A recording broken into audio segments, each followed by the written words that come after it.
The year was 2147. Earth had sent ships far beyond its own solar system. Humans had built colonies on distant worlds. They mined asteroids. They grew food under red suns. They raised families in places no one had ever seen before. To humans, this was normal progress. To the rest of the galaxy, it looked like trouble. The Galactic Concord ruled most of known space. It was an old alliance of many species. The Varine were the strongest among them. They had tall, thin bodies covered in hard black plates. Their eyes glowed pale green. Admiral Zethkar led their war fleet. He had never lost a campaign. He believed order came from strength and obedience. When scouts reported human ships crossing into Concord border zones without asking, he saw a problem that needed fixing. A Concord diplomatic ship arrived at the edge of the Sol system. It was huge, shaped like a long black needle. It sent one clear message to every human station, ship, and planet. This is Admiral Zethkar of the Galactic Concord. Humans have entered restricted space without authorization. You must withdraw from 12 border worlds within 30 standard days. Failure to comply will result in the complete removal of your presence in those sectors. This is not a request. This is the final warning. The message repeated in every major human language. It played on screens in New York, Beijing, Lagos, and every colony city. People stopped what they were doing to watch. Some laughed. Some got angry. Most just stared. On the human flagship Independence, Captain John Harris stood on the bridge. He was 42 years old, tall, with short brown hair and calm blue eyes. He came from a small town in Texas. He had spent 20 years in the fleet. He did not raise his voice often, but when he spoke, people listened. Commander Lisa Morgan stood next to him. She was shorter, with dark hair pulled back tight. She came from Seattle. She liked numbers, plans, and facts. Right now the facts were not good. The Concord fleet had 3 times as many ships as the human navy. Their weapons could cut through human hulls like paper. Their shields could take hits that would melt Earth cruisers. John read the message again on the main screen. He turned to Lisa. "They want us to leave 12 worlds," he said quietly. 12 worlds, with almost 4 million people living on them. Lisa nodded. "They gave us 30 days. That's about 1 Earth month." The bridge was silent. Everyone waited for the captain to speak. John looked around at his crew. Lieutenant Kevin Ruiz sat at the tactical station. He was young, fast with numbers, and flew fighters like they were part of his body. Ensign Amy Torres stood by communications. She had a quick smile and never seemed scared. The rest of the bridge crew watched their captain. John took a slow breath. "Send a reply," he said, short and clear. Lisa raised an eyebrow. "What do we say?" John looked straight at the screen, where the alien message still glowed. "Tell them no." A small sound came from the crew. Not quite a laugh, not quite surprise, just recognition. Amy's fingers moved fast over her console. She sent the message. "Humanity respectfully declines your demand. The 12 worlds are ours. We are not leaving." The reply went out on the same open channel the aliens used. Every human ship, station, and colony heard it. On Earth, news channels exploded. People cheered in bars. Families hugged each other. Leaders made quick calls. The decision was made. There would be no withdrawal. 3 days later, the Concord responded. Their fleet crossed into human space. Not a small force, a full battle group. 30 heavy cruisers. Hundreds of attack ships. Dropships ready to land troops. They moved straight toward the colony world called New Horizon. It was the closest of the 12 worlds. 2 million people lived there. Farms, cities, schools, hospitals. All of it built by human hands over 30 years. Admiral Zethkar watched from his command deck. His long fingers tapped slowly on the arm of his chair. He expected fear. He expected panic. He expected surrender. Instead, human ships moved to meet him.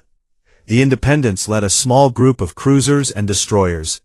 Behind them came fighters. Not fancy new ships. Many were old. Some were patched together from civilian freighters. But they flew in tight formation. They did not run. Zethkar opened a channel again. Humans, you have been warned. Stand down, or be destroyed. On the Independence Bridge, John looked at the image of the tall alien. Zethkar's green eyes stared back. John spoke calmly. This is Captain John Harris. We heard your warning. We are not standing down. Zethkar tilted his head. You will die for dirt and rock? John smiled just a little. Not for dirt, for home, for people. You want these worlds? Come take them. The channel closed. The battle began. Concorde ships opened fire first. Bright blue beams cut through space. 2 human destroyers took direct hits. They broke apart fast. Fire and metal sprayed out. Crews on the Independence watched in silence. Lisa spoke low. We lost the Drake and the Orion. 80 crew gone. John nodded once. Keep formation. Fighters, cover the transports. Get the civilians out if you can. Kevin Ruiz led the fighter wing. His voice came over the comm. Red Wing launching. Let's give them something to think about. Small human fighters darted forward. They were fast, but fragile. Concorde point defense guns tried to track them. Many fighters died in the first minute, but some got through. They fired missiles into the weak spots of the big alien cruisers.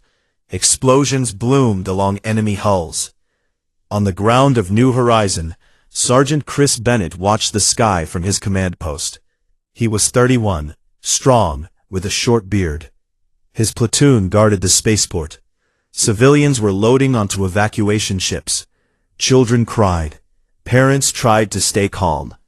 Chris turned to his soldiers. Listen up. The fleet is fighting to buy us time. Our job is to hold this port until the last ship leaves. No running, no giving up. We stay until the job is done. His soldiers nodded. They checked their rifles. They loaded extra magazines. They knew the odds. Above them, the battle grew worse. Concorde ships pushed forward. Human ships burned and broke, but they did not run. Damaged cruisers turned into the enemy and kept shooting. Fighters that lost engines still tried to ram. Zethkar watched the tactical display. Small red dots that should have vanished kept moving. Human ships that should have retreated kept coming closer. He spoke to his second officer. These creatures do not behave like prey. The officer answered carefully. They fight like they have nothing left to lose. Zethkar looked back at the screen. Then we will teach them loss. The Concorde fleet pressed harder. They landed troops on New Horizon. Virene soldiers in heavy armor marched through the streets. They expected quick victory. They met Chris Bennett's platoon instead. The humans fought from buildings, from rooftops, from trenches. When their rifles ran dry, they used grenades. When grenades were gone, they used knives and fists. Virene soldiers were taller and stronger, but humans did not stop. A wounded soldier would drag himself forward to throw one last explosive. A fallen comrade would be picked up and carried back only after the line held. Chris took a plasma burn to the shoulder. He kept shooting with one hand. Blood ran down his arm. He shouted orders through gritted teeth. Hold the line. We don't back up. His voice carried over the noise. His platoon heard it. They repeated it. Soon the whole defense line was shouting the same thing. We don't back up. The spaceport held for 3 more hours. The last evacuation ship lifted off with smoke pouring from its engines. Only then did Chris give the order to fall back. By that time, half his platoon was gone. He limped away with the survivors, still carrying his rifle. In orbit, the Independence was badly damaged. Half its guns were silent. Shields flickered. John Harris stood on the bridge. Sparks fell around him. Lisa looked at him. We can't win this one, John. He nodded slowly. But we can make them pay for it. He turned to the helm. Full speed ahead. Target their lead cruiser. Ram if we have to. The Independence turned toward the biggest Concorde ship. Its engines roared. The crew braced. Zethkar saw the move. He ordered countermeasures, but the human ship kept coming. It took hit after hit. Pieces flew off, yet it did not stop. At the last second, the Independence fired everything it had left. Missiles, lasers, railguns. The Concorde cruiser staggered. Its shields dropped for a moment. The Independence crashed into its side. The explosion was bright enough to light up half the planet below. Zethkar stared at the fading fireball. Record that, he said quietly. Every second of it. New Horizon fell that day. The Concorde took the planet, but the cost was high. Too high. More ships damaged than planned. More soldiers lost than expected. On his command deck, Zethkar opened a file. He wrote one line. The fall of New Horizon changed everything. The Galactic Concorde took the planet in less than a week. They expected the humans to pull back after such a clear defeat. They thought fear would spread. Instead, the opposite happened. On Earth, factories ran day and night. People who never wanted to fight signed up for the fleet. Old ships came out of storage. Engineers worked without sleep to fix damaged hulls and build new weapons. The message was the same everywhere. We lost one world, but we are not done. Admiral Zethkar moved his fleet to the next target. It was a small system called Redoubt. Only one planet had people living there. The colony was young, just 15 years old.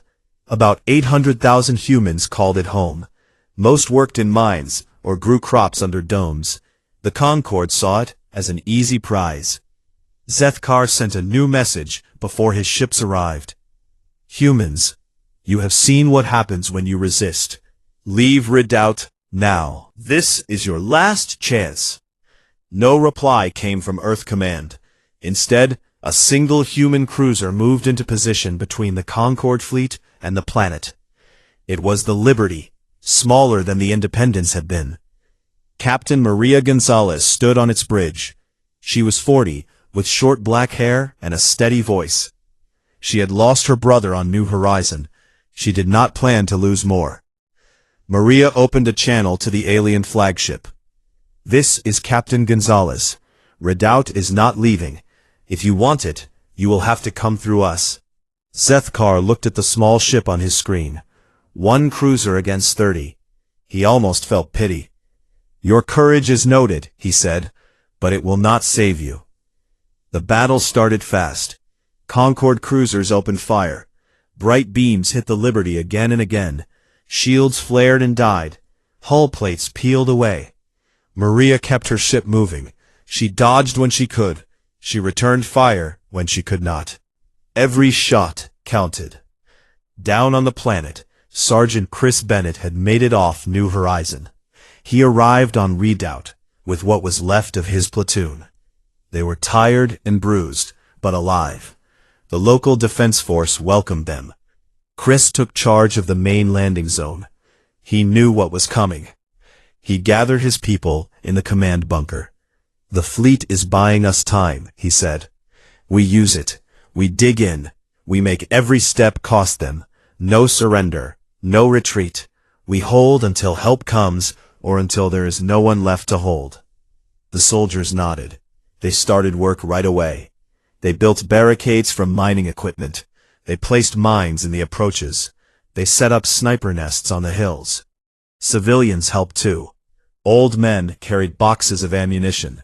Teenagers ran messages. Mothers hid children in deep shelters. In orbit, the Liberty fought alone for almost 2 hours. It took hit after hit. Engines failed. Guns went silent, one by one. Maria stood on the shaking bridge. Damage report, she called. Main power at 12%, a young officer answered. We have one missile left. Maria looked at the tactical screen. 3 Concorde cruisers closed in. The rest hung back, watching. Target the lead ship, she said. Full burn. Everything we have. The helmsman looked up. Captain, that means— I know what it means, Maria said. Do it. The Liberty turned toward the biggest enemy cruiser. Its remaining engines flared bright. The ship accelerated. Alarms screamed. The hull groaned. Zethkar saw the move. Evade, he ordered. His cruiser tried to move aside. Too late. The Liberty struck just behind the bridge section.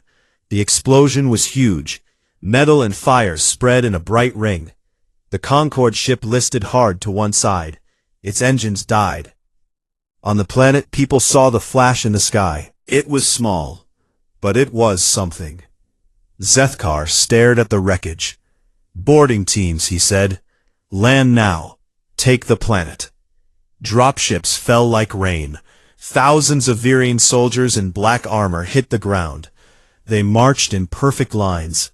They expected little resistance. They found Chris Bennett waiting. The first wave came down near the spaceport. Chris had his people hidden in ruined buildings and trenches. When the aliens got close, the humans opened fire. Bullets and rockets hit the advancing lines.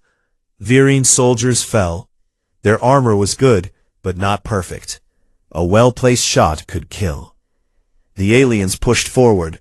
They used plasma rifles that burned through concrete. They had numbers, they had training. But the humans had anger.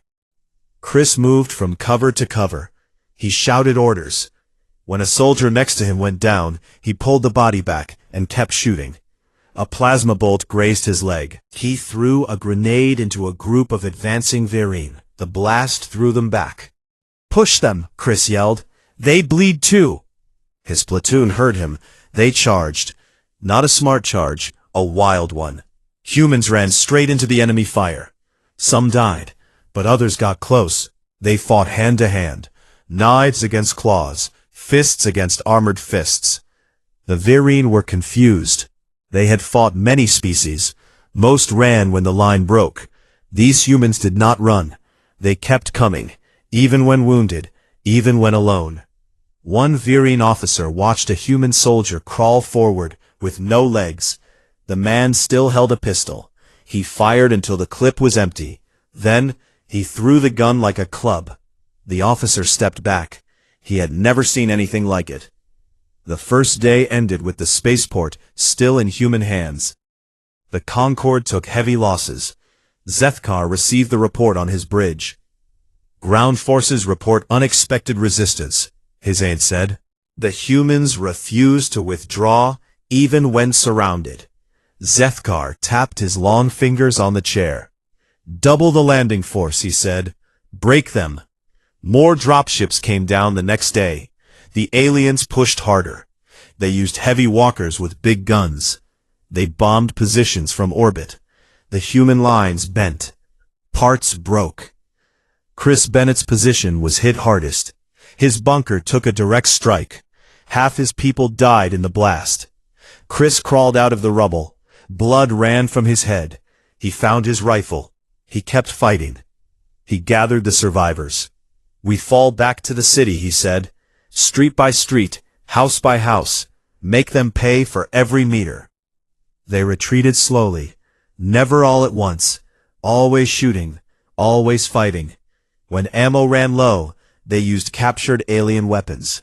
When those ran dry, they used broken pipes and rocks. In the city streets, the battle turned ugly. Humans fought from windows, from doorways, from rooftops. They dropped explosives from upper floors. They set fires to block paths. They ambushed patrols in alleys. The Virian advanced, but slowly. Every block cost lives. Every building cost time. Zethkar watched the ground feed. He saw humans who should have surrendered keep fighting. He saw wounded soldiers drag themselves back to the line. He saw civilians join the fight with hunting rifles and tools. He turned to his tactical officer. Why do they not stop? The officer had no answer. On the third day, the Concorde finally reached the city center. The last human defenders held the government building. Chris Bennett stood on the steps. He had one arm in a sling. His leg was bandaged. He held a rifle in his good hand. Around him stood 30 survivors, men and women, young and old, all tired, all bleeding. None of them moved back. The Vereen commander approached under a white flag. He spoke through a translator. "You have fought well. Live as prisoners." Chris looked at the tall alien. "We don't do prisoners," he said. "Not today." He raised his rifle. The aliens opened fire. The last defenders fired back until they had no more shots. Then they charged. Chris led them. He ran straight into the enemy line. He took down 2 Vereen before a plasma bolt hit his chest. He fell. But even as he fell, he reached for another grenade. The explosion took him and 5 aliens with him. Redout fell that night. Zethkar stood on his command deck. The planet was his. The fighting was over. But the cost was shocking. 3 full battalions gone, ships damaged, morale low among his troops. He opened his personal log. Day 3 of Redout campaign. Human defenders refused all offers of surrender. They fought to the last individual. Ground Commander Bennett led final counterattack while mortally wounded. Pattern repeats from New Horizon. These beings do not recognize defeat as final. They redefine it. He paused. Recommendation: increase psychological analysis teams. We may be facing something new. He closed the log. Far away on Earth, news of Redout reached the people. They did not cry. They got angry. They worked harder. They built more ships. They trained more soldiers. And across the stars, the Concord began to understand. Humans did not know when to back down. The war stretched on. Months became years. The Galactic Concord captured more human worlds. They took mining stations, farming moons, and trade outposts. Each victory looked good on reports. Each one cost more than the last. Admiral Zethkar sat in his command chamber. The walls glowed with soft green light. He reviewed the latest numbers. Human losses were high. Concord losses were higher than any previous campaign. His soldiers whispered among themselves. They spoke of humans who fought with broken weapons, who charged when they should have run, who died smiling. Zethkar closed the datapad. He needed a different approach. He chose Epsilon Prime. It was a cold world with tall mountains and deep valleys. Humans had built strong bases there. The main outpost sat high on a ridge called Iron Peak. It controlled the only pass through the mountains. Whoever held Iron Peak controlled the planet. Zethkar sent 3 full divisions. Take the outpost. Break the defenders. Show the galaxy that resistance ends. Major Laura Hayes commanded Iron Peak. She was 38, with short red hair and green eyes that missed nothing. She grew up on a farm in Kansas. She joined the Marines young. Now she led almost 2,000 soldiers and support staff. She knew the Concord was coming. She prepared for months. She walked the walls of the outpost with her officers. Wind howled around them. Snow dusted their coats. "We have food for 6 months," she said. "Water from deep wells. Ammo stockpiles are good. Medical supplies are ready. The Concord will bring numbers. We bring position and will." Lieutenant Daniel Foster stood beside her. He was young, serious, from Florida. "They will bomb us first," he said. Laura nodded. "They will try. Our shields will hold for a while. After that, we fight on the ground." She looked down the steep slope. It was a kill zone. Narrow paths. Perfect for defense. "Set extra mines," she ordered. "Wire the approaches. Snipe from the high points. When they get close, use mortars. We make every step hurt." The soldiers worked fast. They dug deeper trenches. They placed heavy guns behind rock walls. They tested comms. They checked rifles. They knew what was coming. The Concord fleet arrived in orbit. Dropships launched. Thousands of Irene soldiers landed at the base of the mountains. They formed ranks. They advanced up the pass. The first attack came at dawn. Artillery from orbit hit the outpost shields. Bright flashes lit the sky. The shields held. Human guns answered. Railguns threw heavy rounds down the pass. Concord troops scattered.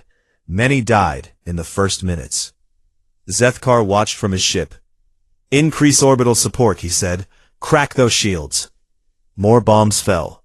The shields flickered. Parts failed. Human soldiers moved to new positions. They kept firing. The Varine pushed forward on the ground. They used armored walkers. Big machines with thick legs and heavy cannons. The walkers climbed the slope. Human anti-armor teams waited. They fired guided missiles. One walker exploded in a ball of fire. Another lost a leg and rolled down the hill, crushing its own troops. The aliens reached the first line of defenses. Mines went off. Explosions tore through their ranks. Snipers picked off officers. The advance slowed. Zethkar sent a message to the outpost. "Major Hayes, you fight bravely. Surrender now. Your people will live as honored captives. Refuse, and we will bury you under your own mountain." Laura stood in the command center. The room shook from impacts. Dust fell from the ceiling. She opened the channel. "This is Major Hayes. We heard your offer. Our answer is the same as always. Come get us." The channel closed. The Concorde attacked again. This time, they used gas and smoke to cover their movement. They climbed under cover. They reached the outer walls. Fighting became close, hand to hand in the trenches. Laura led a counterattack herself. She carried a rifle and a short sword she took from a fallen alien. She moved through the smoke. She shot a Virene soldier who tried to climb over the wall. She pulled a wounded human back to safety. She shouted orders. "Second platoon, left flank. Hold them. Third platoon, grenades." Her voice cut through the noise. Her soldiers heard it. They fought harder.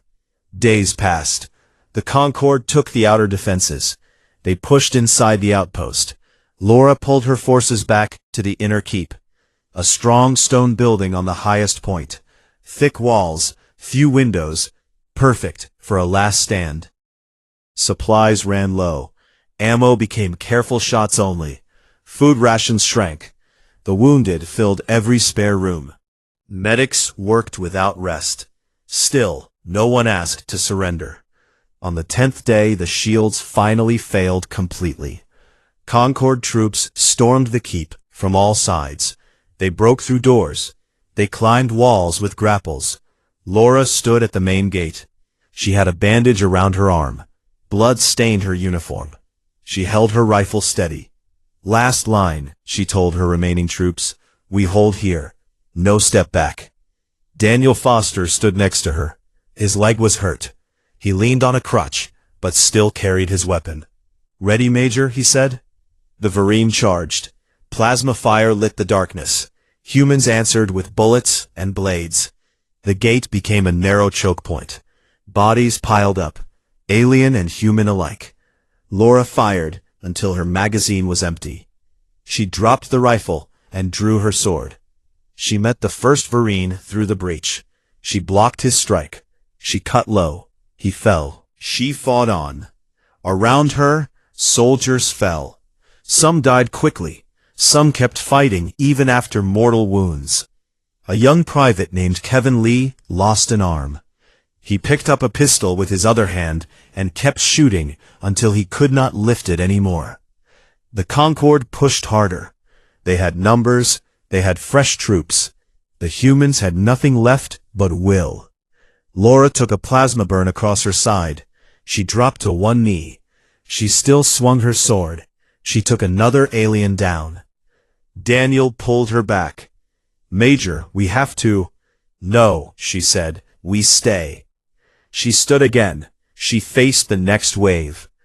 Zethkar watched the feed from orbit. He saw the small group of humans in the keep, surrounded, bleeding, still fighting. He spoke quietly to his aide. "How many times have we offered terms?" "7, sir." "And each time?" "Refused." Zethkar looked at the screen for a long moment. "Cease fire," he ordered. Pull back our forces. Let them breathe. His officers stared. Sir? Let them live, he said. For now, I want to understand this. The Concord troops withdrew. The keep grew quiet. Smoke rose from the ruins. Inside, Laura Hayes sat against a wall. She breathed hard. Her soldiers gathered around her. They were few, wounded, exhausted. She looked at them. You did good, she said. All of you. No one cheered. They just nodded. Outside, the Concord set up a perimeter. They did not attack again that day, or the next. Zethkar opened a private channel to the keep. Major Hayes, your position is hopeless, yet you do not yield. Explain. Laura leaned toward the comm unit. Her voice was tired but clear. We fight for the people behind us, for the worlds we already lost, for the ones we still hold. Backing down means all of that was for nothing. We don't do that. Silence on the other end. Then Zethkar spoke again. You would die for pride? Not pride, Laura said. Hope. We believe we can win, even now. The channel closed. Zethkar sat back. He looked at the cold mountain on his screen, at the small group of humans who refused to break. He wrote in his log. Epsilon Prime, Day 12. Outpost Iron Peak, still contested. Defenders under Major Hayes refuse all surrender. Losses unsustainable for both sides. Humans redefine the meaning of defeat. They do not stop when logic demands it. They continue because stopping would mean accepting the end. This is not mere stubbornness. This is something deeper. He paused. Further study required. War may not be won through force alone. On Earth, reports of Iron Peak spread. People read about Major Hayes and her soldiers. They saw images of the burning outpost. They heard stories of humans who held the line when everything was lost. Factories sped up. New ships launched. Volunteers increased. The war was not over. And in the Concord fleet, soldiers began to ask questions they never asked before. What happens when the enemy will not stop? What happens when they do not know how to back down? The Battle of Saul's Edge left both sides wounded. The Concord fleet pulled back to Jupiter's orbit. Human ships stayed in the asteroid belt, damaged but still flying. Neither side could claim a full victory. Yet something had changed. The galaxy noticed. The Concord had always won through superior power. This time, power alone was not enough. Admiral Zethkar called for talks. He chose a neutral station on the edge of the system, a small old research outpost called Harmony Point. It had been empty for years. Now it became the place where two very different species would try to find peace. John Harris arrived with a small escort. The Liberty was too hurt to move, so he came on a fast transport.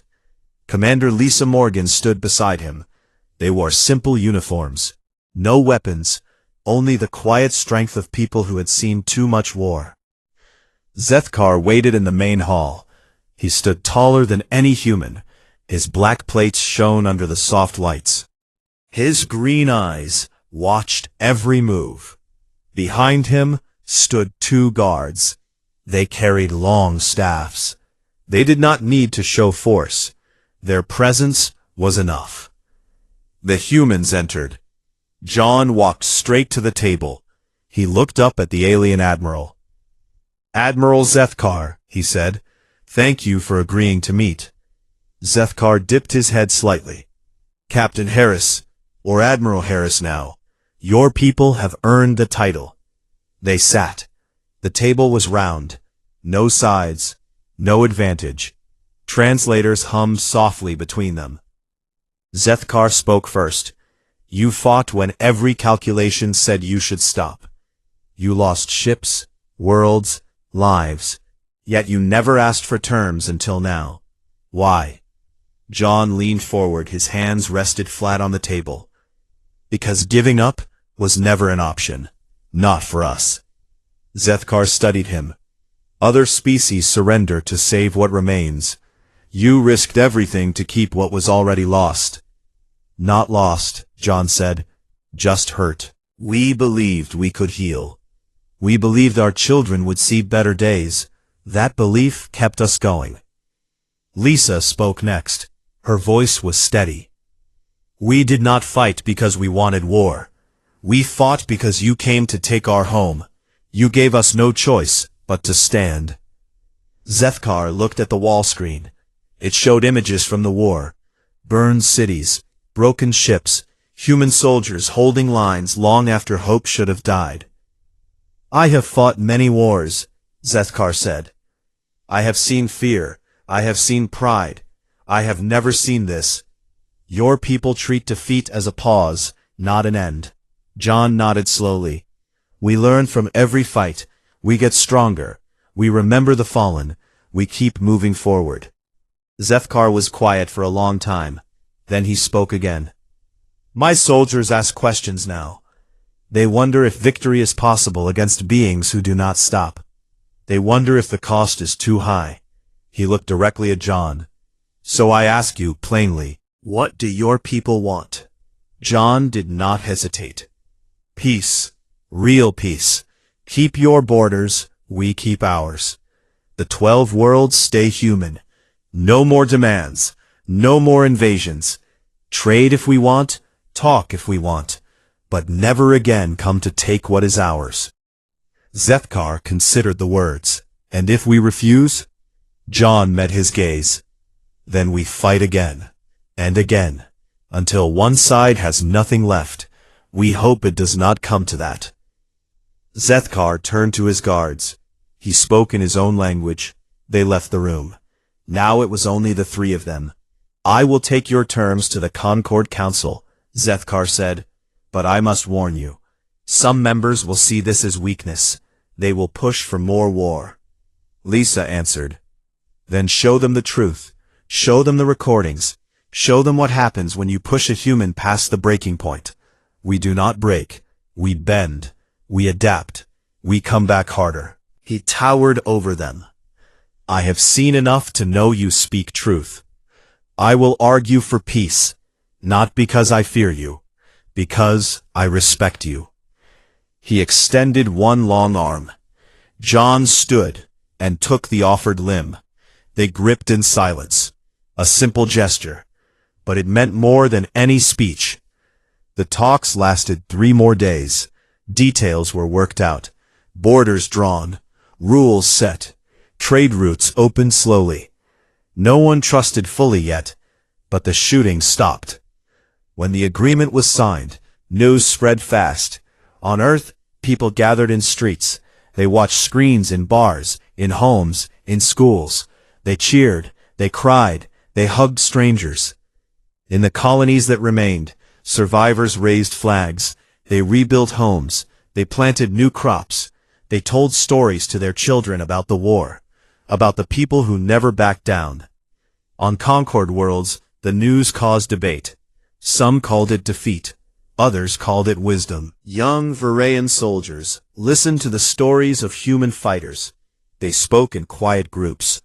They wondered what it would be like to face such resolve. Zethkar returned to his home world. He stood before the council. He played the recordings. He described the battles. He explained the human mind. They do not know when to back down, he told them. That is not a flaw. That is their greatest weapon. If we continue this war, we will lose more than territory. We will lose our certainty. We will lose our belief that order always wins. The council listened. They voted. Peace held. Years passed. The border stayed quiet. Ships crossed lines for trade. Scientists met. Children from both sides played in neutral zones. Words were learned. Songs were shared. Wounds healed slowly. John Harris retired from command. He lived on a small farm near the old Texas town where he grew up. He watched sunsets. He told stories to his grandchildren. He simply said, "We did what we had to." Lisa Morgan became an ambassador. She traveled between worlds. She spoke of understanding. She reminded everyone that peace took work. Sergeant Chris Bennett survived his wounds. He lost an arm and part of his sight. He taught new recruits. He told them, fight smart, but when the time comes, fight all the way. Major Laura Hayes recovered on Epsilon Prime. She helped rebuild Iron Peak. She walked the walls every morning. She looked down the pass where so many died. She whispered thanks to the fallen. Ensign Amy Torres received medals. She refused most of them. She said, give them to the ones who did not come home. One evening, years later, Zethkar visited Earth. Not as a conqueror, as a guest. He walked with John Harris along a quiet path. They looked at the stars. You changed us, Zethkar said. John shook his head. We just showed you who we are. Zethkar looked up. And who are you? John smiled. People who love our home. People who protect our own.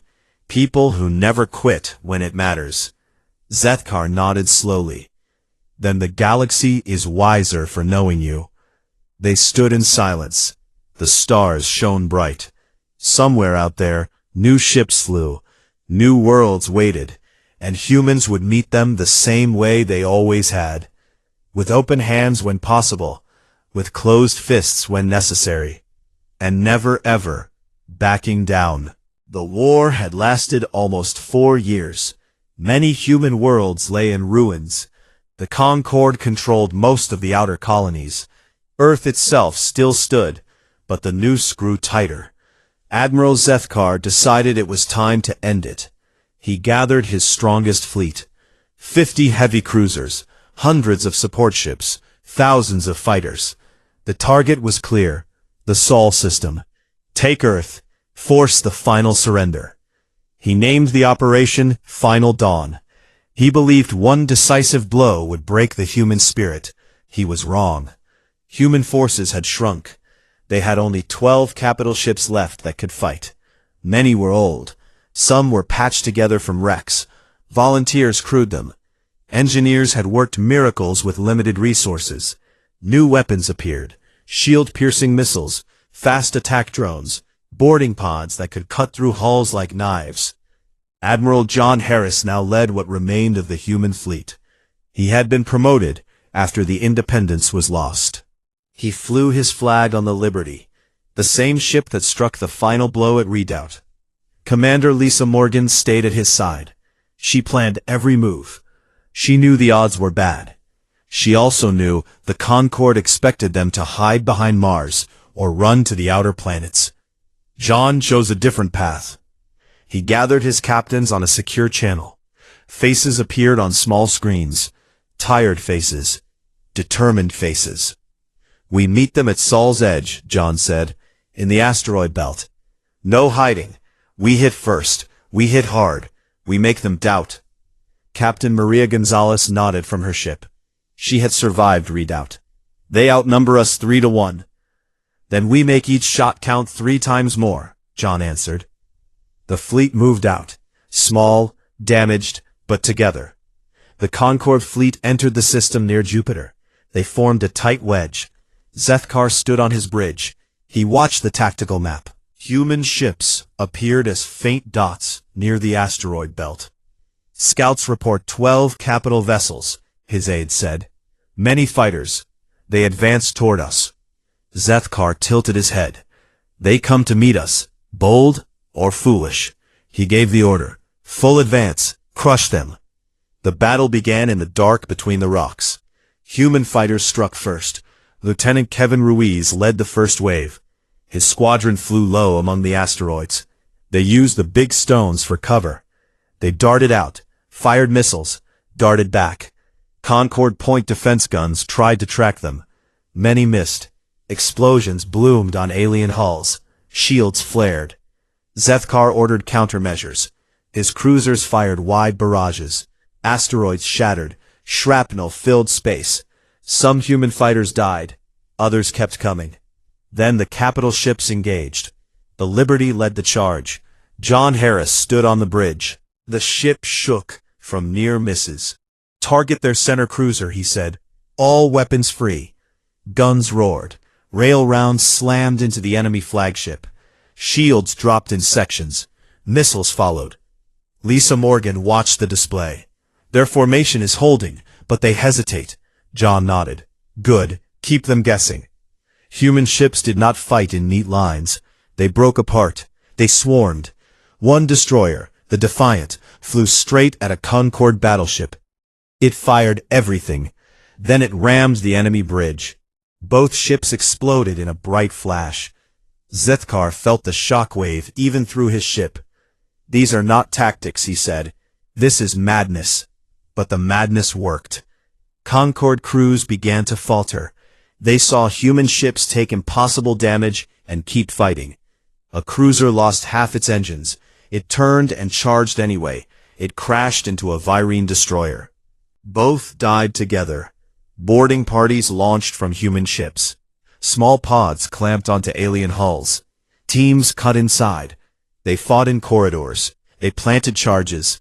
They died in groups, but they took systems offline. Ensign Amy Torres led one boarding team. She was young. She carried a rifle and a pack of explosives. She moved through smoke-filled halls. She shot 2 Virene guards. She reached the engine room. She set the charges. Team out, she called. They ran. The explosion ripped the alien ship apart from inside. On the Liberty Bridge, John watched the chaos. His ship was hurt. Shields gone. Guns silent on one side. Hull breaches sealed with emergency plates. Lisa looked at him. We cannot hold much longer. John stared at the main screen. The Concorde fleet still had numbers, but their movements slowed. Some ships drifted. Others pulled back. Open a wide channel, John said. Then she nodded. Amy Torres, still alive on a damaged boarding craft, sent a message first. Her voice came over every open frequency. This is Ensign Torres, to every human ship, to every person listening. We don't back down because this is our home, our families, our future. You want it? Come take it. We will be here waiting. The word spread fast, on damaged ships, in fighter cockpits, on Earth stations. People heard it. They repeated it. We don't back down. John Harris spoke next. His voice was calm. This is Admiral Harris. The Concorde came to end us. We are still here. We will always be here. If you want peace, talk. If you want war, we will give you more than you can handle. Zethkar listened. He saw the change in his own forces. A destroyer captain requested permission to withdraw. Crews questioned orders. For the first time, doubt entered the Concorde ranks. Zethkar opened a private channel to his senior officers. Status, he demanded. Losses exceed projections, one said. Human resistance shows no sign of breaking. Our troops hesitate. Zethkar looked at the battle map.